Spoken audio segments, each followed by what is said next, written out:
Yo, Longhairs. Welcome to episode 124 of Let It Ride. Here we talk long hair and business, advocate for hair equality, and celebrate men's long manes with hair whips and high fives. If you're a guy with long hair, you're in the right place. You are in the right place. I'm El Rubio, co-founder and CEO of the Longhairs, sitting alongside my fellow co-founder and the president, El Moreno, with our talented and steadfast media producer, El Garvinsky, at the controls. We sit across from our guest on this episode of the Longhairs podcast, the founder and executive chairman of Positive Adventures, California's premier experiential education company, providing outdoor education, adventure recreation, youth programming, and team building for all forms of clubs and organizations across the Golden State, as well as the founder and CEO of Onyx Offsites and Trainings, providing custom retreats, business consulting, executive training, and wellness initiatives to companies and businesses around the globe. More recently, he's the founder of Dad's Organization, a local and national fellowship of fathers and father figures sharing experiences, strength, hope, and understanding with each other to become better fathers and family men. He's contributed extensively and volunteered tirelessly for programs and organizations, including the American Red Cross, coastal cleanups, shelters, at-risk youth mentoring, military transition programs, the San Diego Center for Children, Rady Children's Hospital, Big Brothers, Big Sisters, the YMCA, and many more, with the express purpose of the care, development, and education of today's youth. He is a man with long, luscious, golden curls extending nearly to his belt. A volunteer, coach, educator, business leader, community builder, and father of two. He is Ryan Shorten. What an intro. That is the best one of my career so far. We aim high. Wow. Can't wait to re-listen to that every morning when I'm crying with my hands in my face. Good. Nice. Really get you juiced up. When we first met, and you ironically had short hair. Yeah, so my company finally moved from a bedroom into a living room, and then from a living room into an office in a historic arts building in Little Italy, San Diego. I went over and I was like, hey guys, welcome to the neighborhood. How's everybody doing? And they're like, we're shred lords with long hair. I'm ready to take on the world. I'm like, right on, I have long hair. I used to have long hair too. I look kind of like a narc right now, but my hair will come back one day. Full circle, and I've got the luscious locks back, and you guys have a bigger office than me. You were true to your word. The flow came back in full strength. Yeah, I did it for you guys, really. For all the men out there, it was time to come back. From 13 on, I've only had maybe 10 haircuts my whole life after being liberated. It's not something I do very often because it's really been long. All through school, all through all my pictures, all around the world. One time I donated long hair. A doctor had found me because I had posted something about it. And he said, I got this 12-year-old boy that won't wear a wig if he knew it came from a girl. And he had blonde hair, used to. And so I chopped off all my hair and sent it to him and wrote a note and was like, this hair has been to 50 countries on 6 continents. Highest points in Africa. Go adventure, kid, So there's a lot of tales with this hair, I'll tell you. How have you navigated it in the business world? There's been a stigma, pretty much our whole lives. What has that interestingly, I learned somewhere early on about putting it in a bun. And if you can put it into a really tight knot in the back and then put down some product on the top, even just hotel conditioner will do it, then you can pull it off. Well, it's really luscious now, and you're in the right place. Yeah, I can't wait to try your products. You have this amazing new product line, and I'm really looking forward to getting into it. Definitely, man. I'm excited to hear kind of how your curls do with some of the stuff we have. I'm all about supporting the cause. Tell us a little bit about Positive Adventures. Well, I was working in a summer camp, and I was on the ropes course, and we had 2 or 3 days left, and these few kids who had a lot of breakthroughs and transformations up there, pushing themselves and facilitating their growth. It's really something special to spend weeks on end with these kids and giving them opportunities to self-reflect. And they said, how are we going to experience these programs when you're gone? And I just kind of looked out over the pond, and a little breeze came in, and I heard this idea in my head, like a little whisper, and I just said it to him. I said, I'll start a company and call it Positive Adventures. We'll specialize in self-esteem and awareness through outdoor and other educational activities. And they're like, that's awesome. And I went home and I made business cards, called up for an EIN, like right the next day at the summer camp while I was still in college. And I built out the company right there, but it took me a year or two to get through school and all that. And then I moved to San Diego, and that's when I really fully launched it. I just saw a need in these kids and figured out a way to do it. And now here we are, 50, 60 staff later, seeing 6,000 kids a semester, taking them to national parks and seeing stars for the first time. These kids just kind of cry, these inner city kids, they've never seen the stars. And so to bring out telescopes and talk about the moon and see shooting stars, you just hear this collective oohing and ahhing, and it's the wonder and magic that I'm really a part of it, It's pretty heavy. Dude, it's phenomenal. It feels pretty good too. Yeah. How do the kids connect to the program, or how do you find the participants? People come to you. How does it work? Most of the time, it's a whole school. So it'll be like the freshman class. It's freshman orientation, or 11th grade wellness, or 7th grade mountains, 8th grade desert, 9th grade coastal. Nice. So they get we see some grades in full progressions. Like I worked with these kids as 7th graders, and then got to work with them as 11th graders. And that's a crazy thing. You get these little small kids and you remember them all, and you have these bonding moments out in the hillside, and then you see them as 11th graders and they remember things you told them and taught them, and you just thought you were spouting stuff off and passing, and they really live it, and you're like, wow, this is really crazy. I'm just out here because I want to be outside. I can't be bothered to be indoors for too long. It's not healthy for the hair. Dude, just the importance of outdoors, the importance of adventure, what it does not only to kids but to adults, and I think especially as things have changed so much more into the digital side and these phones and these screens, and I haven't been around too many teenage kids, but I see when I go places and their iPads and all this stuff, and I'm just like, man, they're fully hooked. Yeah, and that's totally. the one thing about going to places where you can't get signals. Yes, you have to force connection. Exactly. And then they start connecting and talking. When I take my daughter's phone away, 20 minutes later, she starts drawing again. Yeah. But she really doesn't draw ever since her mom gave her a phone.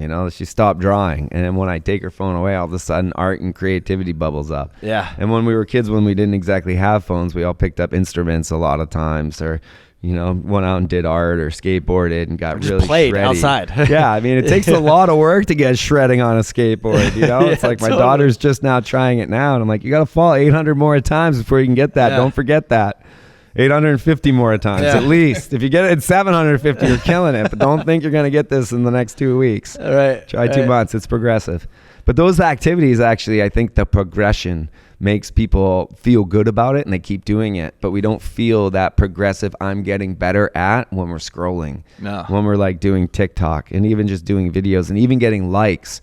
It's not really the progressive thing of like when you finally break through and get a new yoga pose or do that new thing on the piano. Right. Or, and I think that progression. Or hike to the top of a hill. Right. And that's getting kind of lost because we become almost inactive as soon as we start engaging in the screens. Totally. It's kind of weird. It is, man. But that's why we're out there combating it. Yeah. Taking kids out into the wilderness. Love what you're doing. Or like even going snowboarding, I don't ever think to like, where's my phone?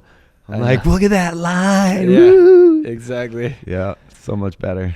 I know. Oftentimes out there when you're doing adventure, you're like, shoot, that would have been cool if I got a video of that. But you didn't even think about it. I'm just in it. I'm just living this. Yep. That's one. That's the moment. That's one funny thing. For as much as I snowboard, there's like 3 minutes of me doing it. Like I don't even want to have to go through the 14 zippers to get to my phone. I'm like, fuck, this is for me. Let's go for it. Dude, totally. I've had times where whatever it is, it's snowboarding or like I like to go off-road adventures or something, where I'm just like, oh, this is probably sweet to get this on video. And I'm like, fuck it, dude. Let's just live it. But Don't want to do it. I don't want to do the thing. But it's good enough for us, though. That's the thing. If my social media could really actually show all the adventures I did, it would be pretty intense. But it's like 1 out of 50. Yeah. And usually it's someone like, tagging me because I'm like, they're after it. That's good. Yeah. I guess I was there. So you've traveled a lot. You've experienced the world, it sounds like. Yeah, I grew up in a tiny town, and there was this older kid named Vance Dubaclay, and he went to Europe and would be around the campfire, and he would talk about planes and trains in Europe. And I was like, I'm going to fucking do that, man. And then when I turned 18, I straight up bought a plane ticket and got a guidebook. I had no friends over there. I didn't know anything. I just landed. I knew Santana was doing a tour there. So I did 10 Santana shows, which kind of gave me Santana and Fish. Fish was touring with Santana. So 18 years old, I made it to 15 countries in Europe. And I came back and I was like, that's pretty cool. I worked in New Hampshire. I was like, man, there's a lot of dead end hard work here. I better get out of here or else, I'm going to throw out my back. And then I went to Central and South America. I went to all these temples and ruins at 19 and then did some college, then did 40 states back. So by 21, I did 50 states and 25 countries. And then in college, I found that I worked the student loans and the Pell Grants, that it was cheaper to go to Australia because their dollar was collapsing. So whatever money I got, I doubled it going to Australia. And by doubling it in Australia, I got to buy a plane ticket for half the cost, which was 36 stops around the world. So I did that in 90 days. I climbed Kilimanjaro, the Inca Trail, and part of the Great Wall of China. I ran it in the same week. It was crazy. I did the summer solstice and the winter solstice in the same weekend. And it was during the World Cup. And then I landed at home the very next day, started my senior year in college. I didn't even leave any window. I mean, it was really intense. And I literally jogged to everywhere I went. That's how much I was trying to cram in life. And I never had all I had was the flights. I just landed, and then that's how I would figure out what to do next. I didn't even research anything. Yeah. You with the backpack, where are you going? Yeah. And they would be organized and say, oh, I've got this thing and the car is coming. And I'd be like, oh, let me get in there. Sweet. I got 5 on it. And that's how we got to here. Yeah. You got a round the world ticket? Yeah. It was you had to go in one direction and you got 6 stops per continent. And anywhere in the continent you could bounce around. And so I just loaded it right up. I sat there with the lady, and in 15 minutes I had booked an entire round the world trip. It was $2,000 Australian, and at the time it was 50 cents to the dollar. So the ticket was only $1,000, and still to fly from San Francisco to Boston was $400 or $500, even back then. Yeah. And so I was like, well, this is a really good deal, Yeah, dude. And I kept walking past the deal, and then one day I was with almost no true consideration, I was like, fuck it, let's go for it. And I went in there and I did it, and then I went to the library and I took out 12 guidebooks for the stops, and I took a picture on the floor, and I kind of flipped around all 12 guidebooks for 2 or 3 days. I was like, I got this. I'm going for it, Went to Angkor Wat in Cambodia. I mean, I did everything. And you're solo the whole time? Yeah, landed in Nairobi, Kenya, at midnight, coming from New Hampshire. It was a big change, and I had no plans at all, and I had nowhere to go. And I was standing out there going, man, fucking people, this is intense. Same with Johannesburg. I landed down there and I was like, well, this is an interesting environment. It's pretty intense. Went down to Durban, drove the whole southern thing of Africa, drove most of all of Australia. Yeah, it was kind of wild back then. India? No, see, the weirdest thing, I've always kind of wanted to go to India, but it's never presented itself. And one time I was asking my intuitive guidance network, why don't I ever get to India? And the voice came back, how many lives do you need to live there? And I thought, well, that's perplexing. So I guess I've probably been there before, just not this time around. And so I've milked it pretty hard there. I don't know. I still want to go to Bali too. That's next on the list. Man, I did around the world also. You I did? can't believe we didn't know this about each other. Wow. Extraordinary. That is we nuts. We have some serious Same kind of travel thing, on that. right? Yeah. You just kept charging and. Yeah, I did it over a year. It wasn't a 90-day. Well, I went around to each location. But see, the thing is, to clarify, I'd already gone around the world once before. So it was twice in 1 year. And one of the times it was Wow. 90 days because I went all the way to Australia and then all the way back around and then all the way back around to Australia and all the way back around. So it was pretty intense. Twice in 1 year. Dude, that is so badass. It's Yeah, amazing. I can't wait to hear all your stories. That is how long hair came to be for me. Just I left and did the 1 Nice. year and let it grow the whole time and got back and had kind of long hair and thought it was Yeah. long and we linked up and here we are. The rest is history. Yeah. Traveling is good for the soul. It is. man. That's what I was It going to really ask is, it's so important, I feel like, for anybody to get out there. It really doesn't matter the age, but even when you are younger, when you're at that 18 to, let's say, 25 or anytime before 30, Yeah. if you can get out there and just travel the world, like what it does for your perspective of what is going on here in the States, as well as just your appreciation and gratitude for maybe all the things that you've had. Yeah, I think you also discover who you are more, Yeah. so you know how to integrate more into the world. Yeah. You know, like a lot of kids jump right from high school to college and they're never quite sure what skill sets they have or what feels right or what latent talents they have. But when you go huck yourself out into the world, when there's that moment when the bus is late and you've got to like scramble and figure out the times, you realize you're either like good at planning or terrible at planning, and you don't want to be stuck in that situation again. And you kind of learn through a process of developments and maturities that ultimately when you come back and you're back sitting in your mom's living room, you're like, fuck, I've been all the way around the world and back. Like I could probably figure this, next job interview out. Yeah. And then you have all this confidence, and then it translates to better attributes. Plus, when you're younger traveling, you're hanging out with the 39-year-old people and the 45-year-old people in the hostels, and it's all you're learning. They're giving you, I had old timers telling me little tips along the way that, travel light and, move quick and, brush your teeth with the tap water to develop the immunity and all these little things that had helped me become better. And then you go back where all your friends have been landscaping and hanging out in town, drinking under the bridge, and you've been hanging out with 50-year-olds that have been to 180 countries. You kind of learn some things, It's been a wild journey. It's not the same now that I'm domesticated, but I still get out. Dude, it's so cool. That Can't wait for our Longhairs global tour. Yes. Dude, It's yeah. coming. We need to do it. It's time. Definitely. In 90 days, Yeah. the whole world. Yeah. We should do 90 countries in 90 days with 90 different long hair groups to like build the momentum. Ambitious. Yeah, I think it could be done. Have you taken any of your programs here, done international stuff? I've gone and trained like in Egypt and seen the pyramids and ridden horses. And we've done some programs out of the United States, but I don't usually take the kids out there, and we don't do a ton of our corporate work out of the United States. It's totally possible, and we can do it. It just seems like we stay pretty busy around here, just in the United States. But we do some programming across the border in Mexico and do retreats down there. Nice. Yeah, it's been wild.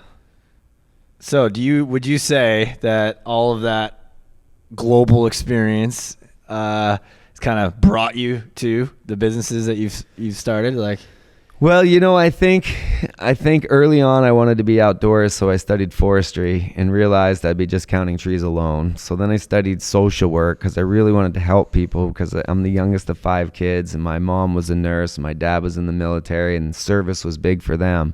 But then I realized I'd probably be working in underfunded agencies. And then I discovered through the University of New Hampshire, they had an outdoor education program, which was like social work outdoors. And I was like, well, this seems like a really good fit. And everything really resonated. And it was like deep processing and bringing people together. And, and the primary skill is facilitating. And my whole life, I couldn't shut up. And so I figured a way to get paid to run my mouth, at least in a productive way. And so by bringing people together and sharing the stories I've learned along the road, they're able to infer their own learning from that, and I just get to share a little bit of my history and direct them to their own learning. And so it's been really an intriguing and valuable career, because I get these good messages where people are like, I started seeing the world differently after you told me about rumination and how it worked. And now I'm more conscious of my thoughts, and it's totally altering the way I see the world. I mean, I got that message just the other day. I wish I had my phone here.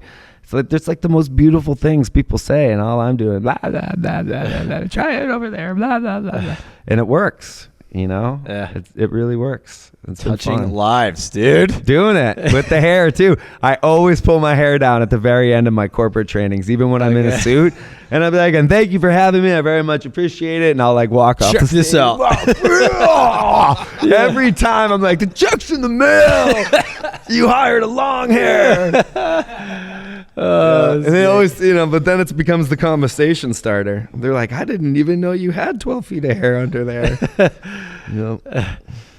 So how did you shift into the dad's organization? Excuse me. So in the business community, I joined a group called Entrepreneurs Organization, and I got a lot of help and guidance. And we had a monthly forum of business owners that shared really deep stuff in a confidential way. And it really helped advance our businesses. But something never really felt as right because we were always so focused on the business. There was personal conversations in there, but it hived and hubbed around the business. And there was this one time where I was talking to a business guy, and he was telling me he was having some real issues with his teenage son. And I said, have you read the book Good to Great? Yeah, and I was like, have you read the Napoleon Hill book? Yeah. Have you read all these other business books? And he's like, absolutely.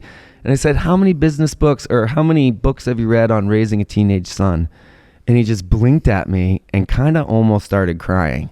Because, I'm East Coast. So I called him out accidentally, but being like, you've invested all this time in your business, but you're ready to go to blows with your son because you haven't read anything about the teenage mind, and you only have your own perceptions from your kind of past experiences with your own dad and whatever generational traumas that might have been there. And you're expecting him to fit the way that your father made you expect, and he's showing you something different, but you can't really articulate why it's so hard for you to let him be himself, And I think that's when we started scratching the surface. And I met a single dad, and I said, how you doing with your dad stuff? And he's like, oh, I'm doing great. I'm like, yeah, me too. How you really doing?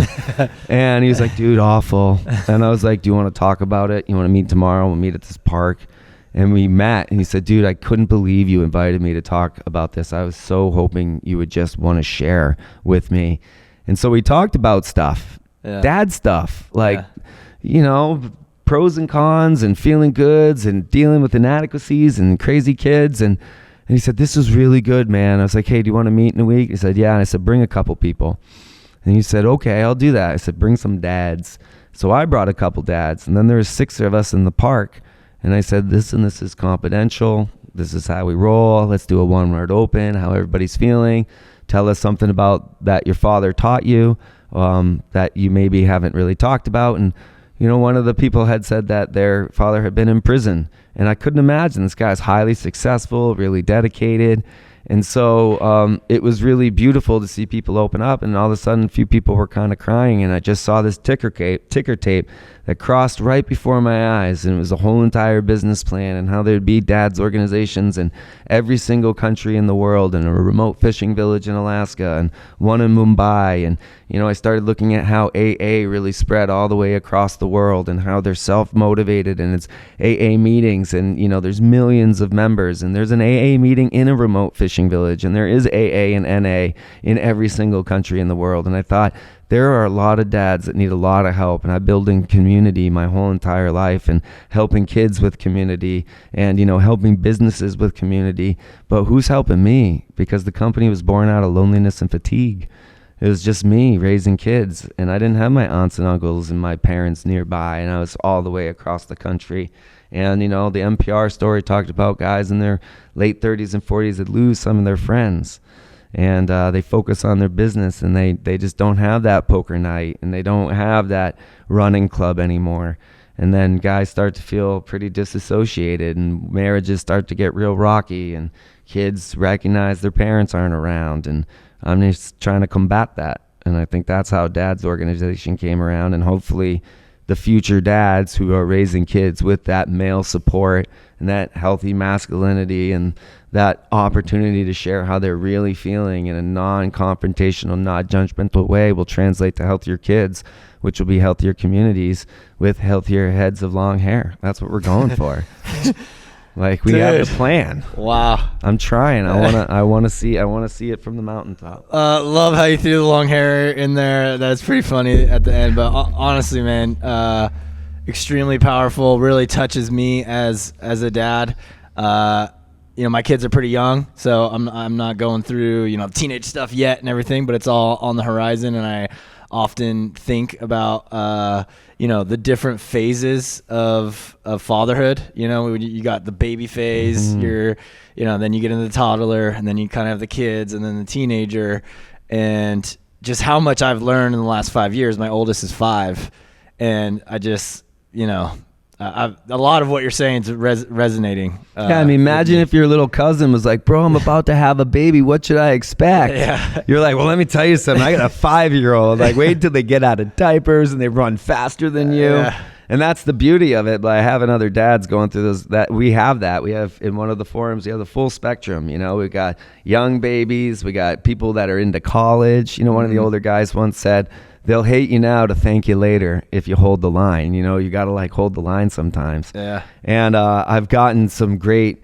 feedback and guidance from them because I'm really collectively shortening the learning curve and drawing off of their 10 dads' collective wisdom. Yeah. And they're sharing what their dad said in moments of doubt or moments of fear. And man, it's been really rewarding, and that's why more and more people keep coming to it. We had a couple of new members just yesterday. They came out of the woodwork. They're like, man, we need something. Yeah. Like I need to be here, and we're like, we're here to support you, and the rest is history. Dude, phenomenal. Yeah. And there's more chapters or groups, different locations. Yeah, so I had a couple of people that got interested and started some up in Salt Lake City, then South Carolina, and then we got the local chapter here in San Diego. I mean, it's like, it seems to be working. Yeah. People are coming, and more people are coming, and it's dadsorg.com. And then I also added a momsorganization.com because I knew this other single mom, but that's not my priority. We'll leave that for the women, and we'll stay focused on the dads and dads helping dads. It's interesting, 2 fun facts. About 50% of all the kids born are born from dads that are 15 to 25 years old. That's a lot of kids being born to 22. How were you at 22? Where were you at 19? Yeah. Where were you when you were 17? A kid. Still a kid. Right, 17, Yeah. right? And I did have friends that became dads in high school, Like Dover, I came from a small town. Like, people did have babies sooner. And then another fun fact is Father's Day. We all celebrate it, right? Does anybody know the origins of Father's Day? No. It's really crazy.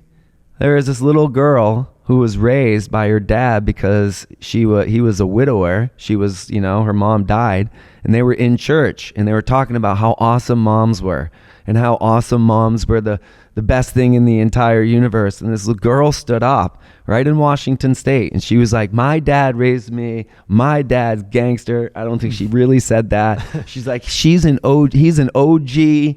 And we need a day for dads because my dad knows what's up. And sure enough, that girl started the very first Father's Day in America. A single dad, more or less, raising this girl. And she was like, props to this guy. Yeah. So that's partly why I'm doing it too, man. Like, for that girl. For the dads out there. We all had dads. Good, bad, right, or wrong. Some knew him. Some knew him well. Some, barely knew him, even though they lived right in the house. But we all got our story. Totally. Every one of us has that dad story. It's universal. Yep. And I think that's something that brings us together because everything else is dividing us in the country. Mm-hmm. That's what's cool about Dad's organization. There are some very wealthy and not so wealthy people in the group, and that doesn't matter because we're talking about dads. Yeah. Highly educated and maybe not as educated, still talking about kids. Mm-hmm. The issue of a 12-year-old is going to happen across the world. Yeah. If I talk to a dad in, Timbuktu, how's your 12-year-old girl doing? She's been a little feisty lately. It's changing. Yeah. How's your 15-year-old son? Man, he's getting a little more intense than normal. That's how it works. Is there any common thread across the board between the dads that you could hit on that you kind of see if it's an issue or? Yeah, we're all breaking our neck for our families and our kids. And I don't know I don't know the level of appreciation each of us gets, but there's definitely no doubt that each and every one of those guys is like thinking about their kids, working to be better for their kids. I think if you come to a group like that too, you have this mindset that you can improve, you could do better. And so there's partly this willingness to keep getting better at it, but also there's this kind of, I think, maybe gnawing dissatisfaction that they know they're not doing it as good as they could. Yeah. And because it's hard, and a lot of times technology comes up about how, everybody's on their device and the house is quiet. But when they grew up, the house was full of love and laughter and board games. Yeah. People having to leave their phone in their car so that when they go into the house, they're more fully present.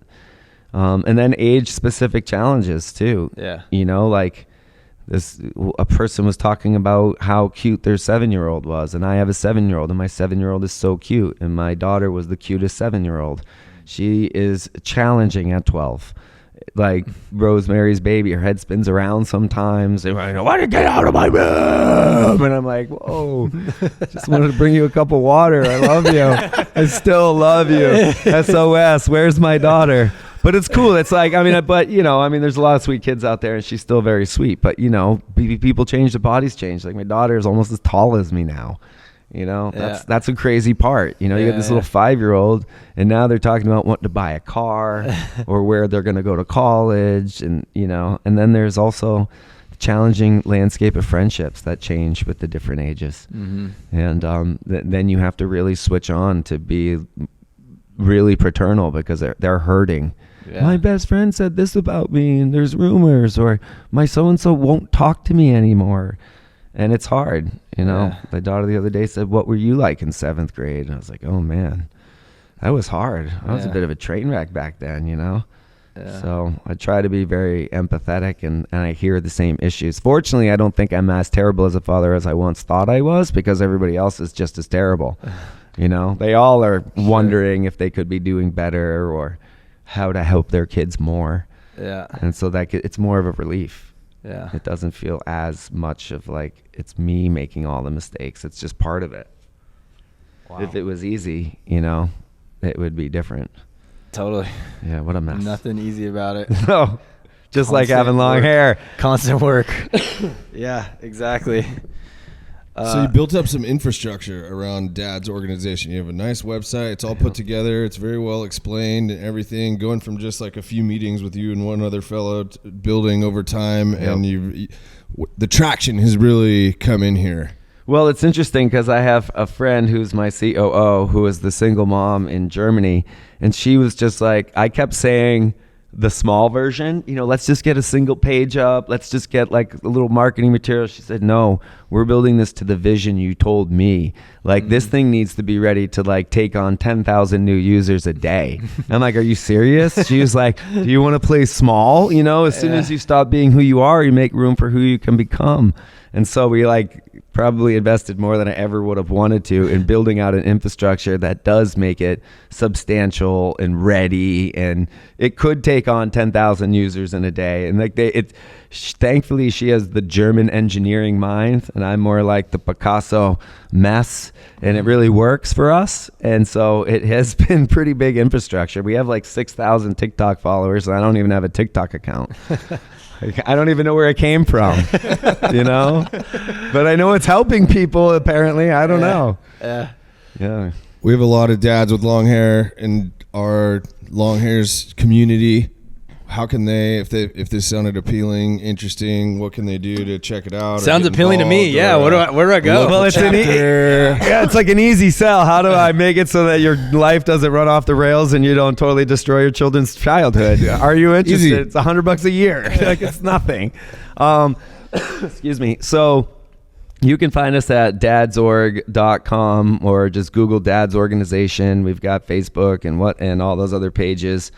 And from there's an online version where dads can log on to Zoom, and we can run meetings, or wherever you are, we can create a chapter, or we can have you join in or help you support finding other dads. But typically once you get 2 or 3 dads together and they share in that kind of container we create, pretty much it creates a vacuum where everybody wants to be in it. And we knew we were onto something where a couple of the dads were like, hey man, like what's the protocol? I got like 3 or 4 guys that they really want to come over, how do they get in on this? Yeah. And so everybody's kind of like, what's going on here? Because I think there really is this huge men's movement. So dadsorg.com, come and visit us, or if you're in San Diego, we're going to go axe throwing next week. We've got all sorts of events. Nice. We talk about life insurance and talk about estate planning and financial futures for your children. And that's not always something people talk about. When you get people like that together, though, you've got finance people and you've got investors in there, and we share our own things that we know, and that's what accelerates us. So hopefully every single listener out here who is a father or soon to be father gets the help and support they need. And if there is any space for it, we can also support you too. Because without it, it's tough. It's a lot harder out there being trapped in suburbia without your community. Yeah. Guys need a place to go blow off a little bit. Definitely. And you said it's $100 a year membership? Yeah, $99 for the whole year. Dude, that's legit. Yeah, it is. And when you get the sweatshirt, that's like practically the cost of membership. So really, I'm just driving it into the ground, but that's okay. I have a lot of faith.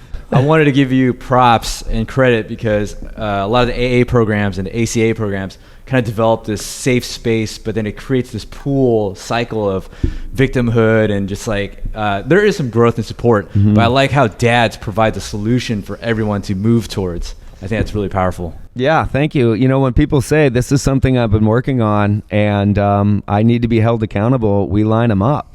And another thing that we say sometimes is, what are you not willing to share? Every one of you has something you're not willing to share. And when someone calls you out on it, you're like, you automatically know that there are spots that are off limits. And we all have them. And when someone kind of teases that, they're like, yeah, bring out Pandora's box, bro. And it's like people start saying stuff. Sometimes you're like, really? That's your big issue? Because like you're so phenomenal in X, Y, and Z. I can't believe you would think that.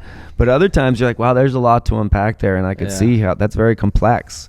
But like, we're going to be here and we're not going to judge you for any of that. Yeah. And that's what's really cool is, what are you not willing to share? Yeah. Another question that came up the other day is, ask your child, how do I show you love? And then shut up.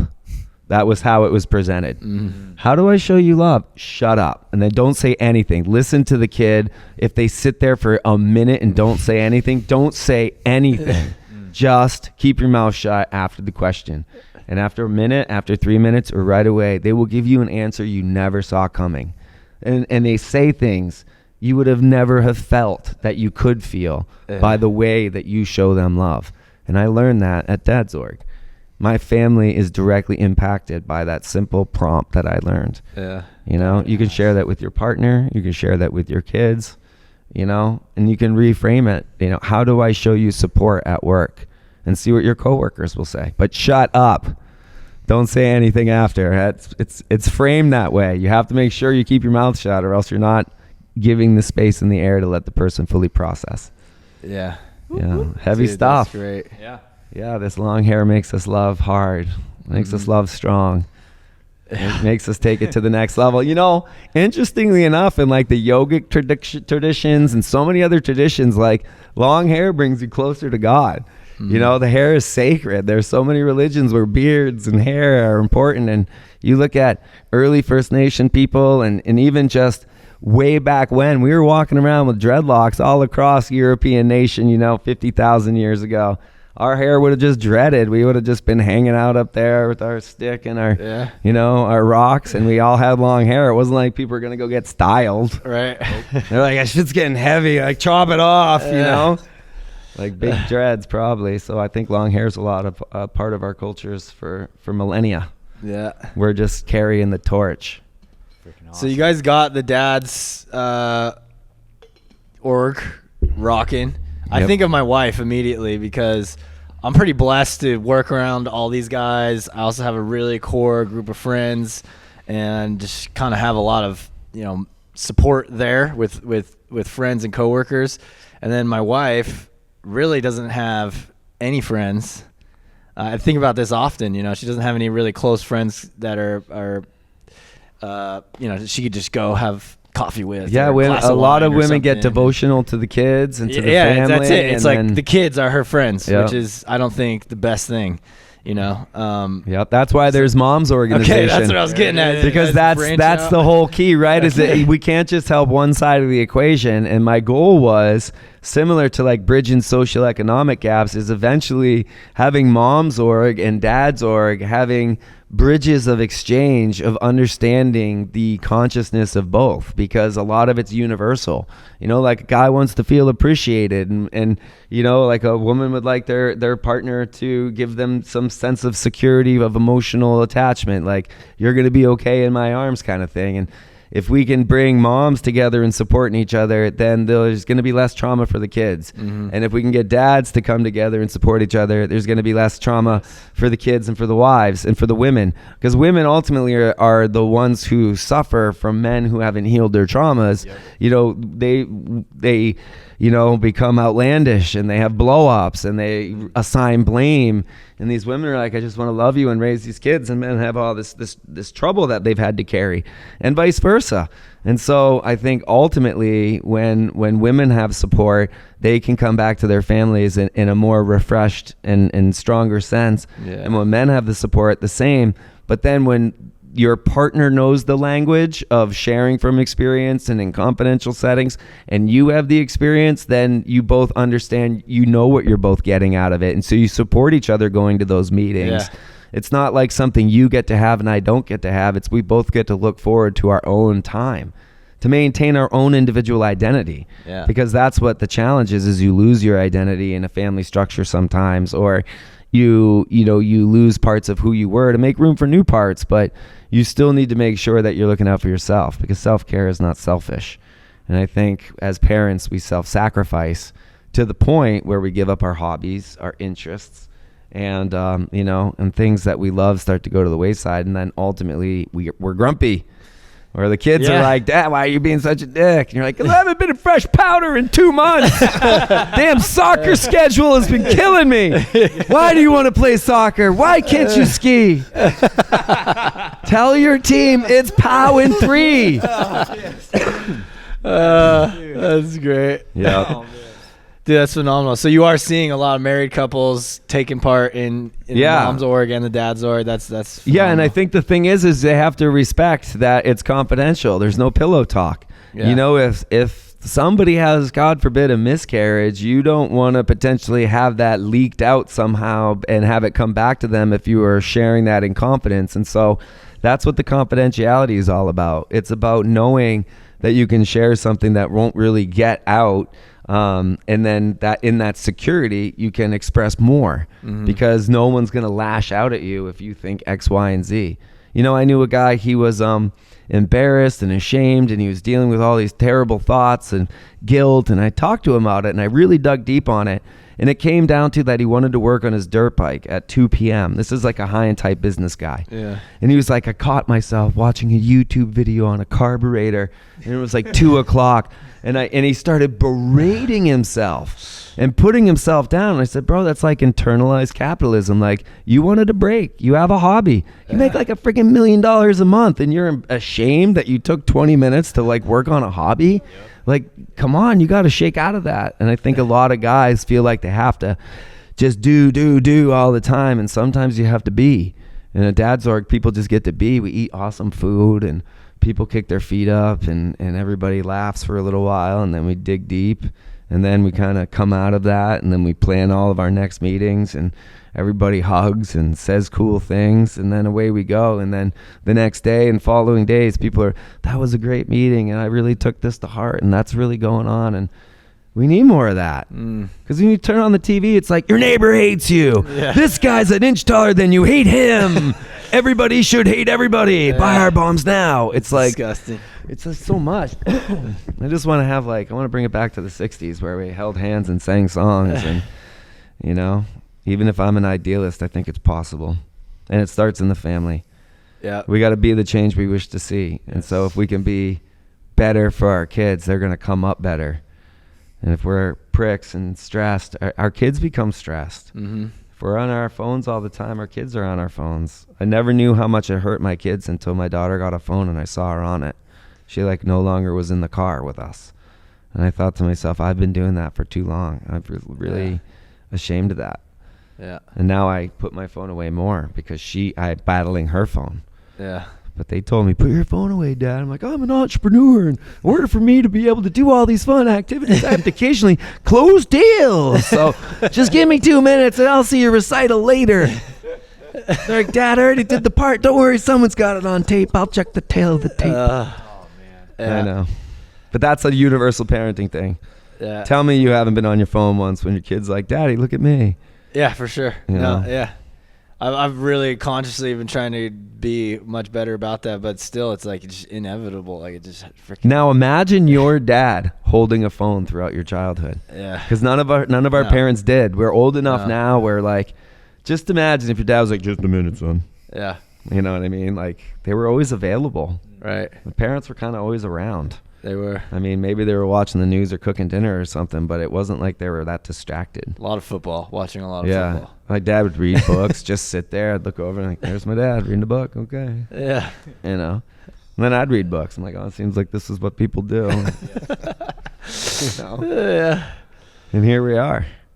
Man, dude, you got some really amazing stuff going on. I'm very intrigued in the dad's org. I'm going to take a deeper look into it. Really speaks to me. We need to maybe create a Longhairs dads Yes. forum, a cadre, you know, where they're all long hair, talking about how long hair's showing up in their life. And like I was sharing with you guys earlier, like it was a battle to have long hair. My mom was very, very upset with me, disappointed and angry. You know, they grew up at a time where everybody was high and tight and really couldn't get a job with a lot of long hair. Now you can have a face tattoo and people are like, you're hired.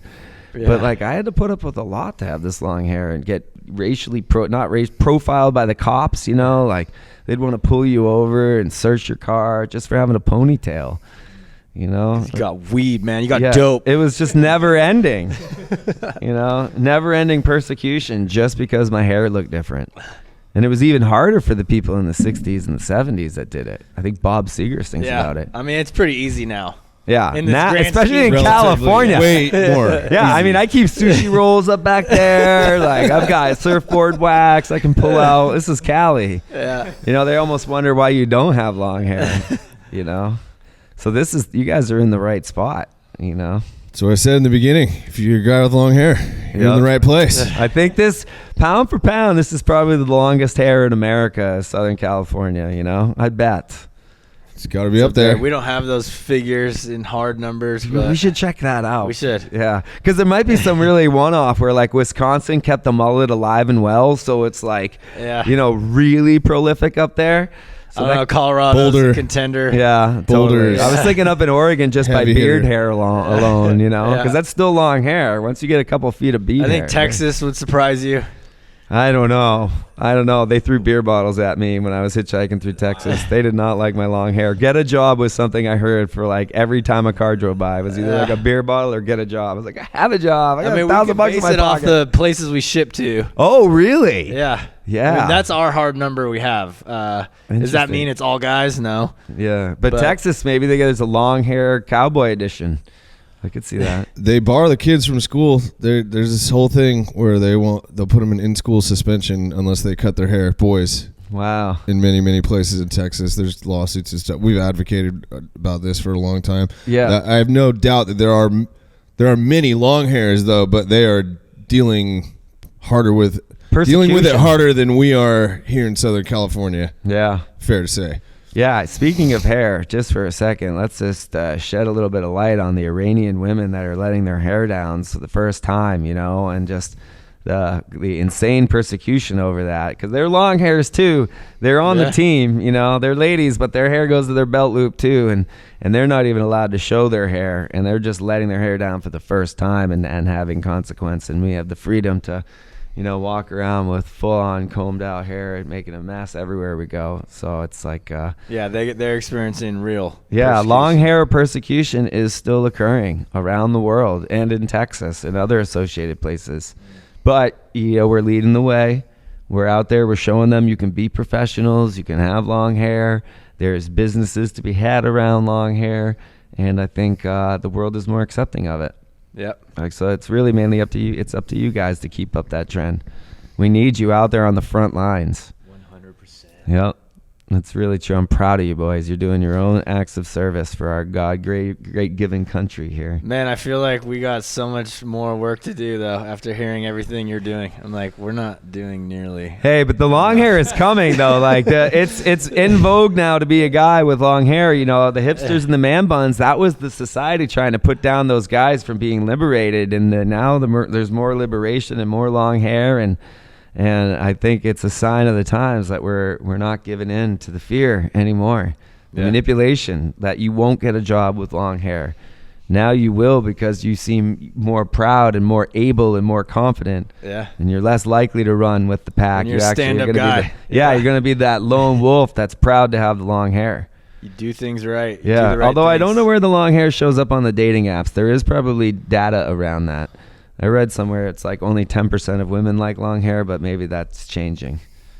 You know, Yeah, I don't know. We'll have to look at that data too. Dive into the numbers. Yep, we'll have to check that data. Might need to out. pull Mom's org, see what the numbers are looking Oh, like. from totally. there. Yeah, it'll be a good time. Get a survey going. Hey, you know what's cool about Dad's organization is when you join, you can click a whole series of buttons. So like if you're a stepdad, or if you're a dad who's lost a kid, or if you're a dad that has like 5 or more kids, the whole goal was eventually making sub-tribes of people that are more like you. Like Yeah. I'm the youngest of 5. There's probably a dad out there that was raised in a huge family, or maybe there is a set of gay dads out there that don't really know, or there's other communities of other dads out there. So I tried to think of all of the dads out there, dads with a disability, veteran dad, because like if you're a veteran dad and you can click one button and talk to 250 other veteran dads who might have had experience in Afghanistan with you, but also you have to figure out how to get to the kids' recital.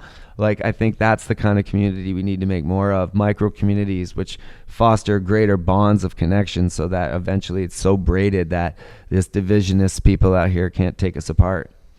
Yeah, we should phenomenal. put that one on the side of a milk cart, and that was pretty good. Yeah. Dude, put it up across on our wall here. That was channeled right there. The Dude, hair was picking up the signals.